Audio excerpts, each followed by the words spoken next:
Everybody wants something. Middle finger in the air, no fist pump. And me, Sean Wiz, got this bitch jumping.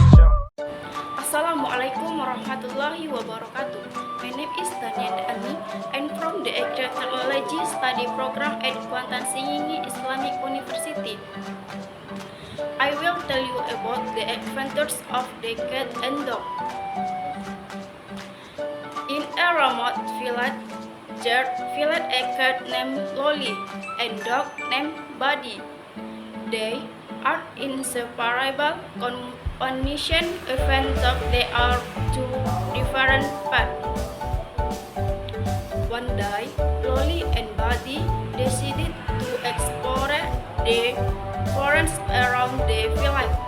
The two of them encountered various obstacles by meeting various animals along their journey.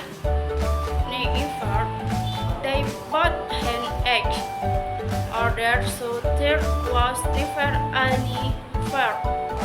After facing various obstacles, they finally arrived at the top of a beautiful hill. They sat together while enjoying the beautiful view